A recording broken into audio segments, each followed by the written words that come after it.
Hi, Professor Monroe from SPC's Applied Ethics Department here again. Nice to see you all. Today we're going to start a discussion about ethical theories. This will be the focus for the course for some time now. You want to become very familiar with and comfortable with the idea of what an ethical theory is and how they play a role in helping us make ethical decisions. So, what is an ethical theory? Well, ethical theories are much like theories in any other context. Scientific theories are attempts to explain some facts about the natural world. For example, you look at why bodies are attracted to each other in space.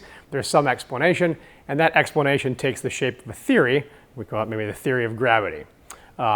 Ethical theories, like scientific theories, are a systematic, organized, and unified explanation of some set of phenomena. But in the case of an ethical theory, it isn't phenomena in the natural world. We're talking about phenomena in the moral world. So, what is it that ethical theories do? Well, they are a systematic, unified, and organized explanation of fundamental moral concepts like good and evil.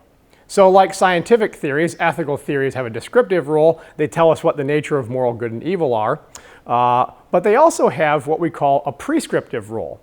Ethical theories not only describe the way that the world is, but they tell us something about the way that the world ought to be. Ethical theories play a role in guiding our conduct and informing our actions about the way that the world should be and about the way that we ought to act within it.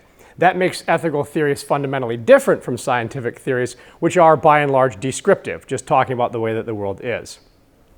In most cases, ethical theories will come packaged with what we might call a foundational, first, or fundamental principle.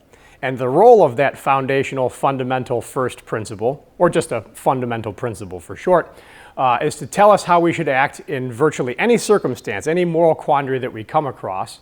And it acts as a sort of justification for any other rules that we're meant to follow down the road. So for example, why should you wash your hands before returning to work is a kind of open question, right? You go in the bathroom, you see that sign there. What's the point of having a rule like that? Well, the point of having a rule like that is public health. Well, why is public health important? Well, the answer to that is always going to be cast in terms of some more general principle, and it's these fundamental general principles with which our ethical theories will largely be concerned. Each of them will differ on that point, but it's a fundamental feature of the theories that you'll study. Roughly speaking, ethical theories can be divided into two categories. We call one category consequential, and we call the second category non-consequential. These theories are divided, believe it or not, on the role that the consequences of our actions play in informing our moral judgments, hence consequential versus non-consequential. On the consequential side of things, theories in that category say that the only factor that's relevant to our ethical judgments are the outcomes of what we do. That is, how things turn out are essential and all we need for deciding whether or not some action or something is right or wrong. If an action produces good consequences, then the action is right. If an action produces bad consequences, then the action is wrong.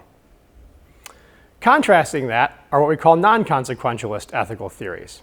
The non-consequentialist theories may agree with the consequentialists in going so far as to say that outcomes should matter to our moral judgments, but differ in that they say that consequences aren't the only thing that matter to our moral judgments. It may be that how things turn out is an important factor in our deciding whether or not something is right or wrong, but that's not the end of the story. There must be something else that we factor in, say, for example, our motives, intentions, desires, and so on.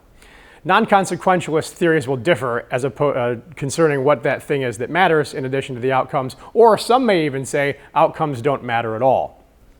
You'll notice that the chapters that you're studying are divided along those lines.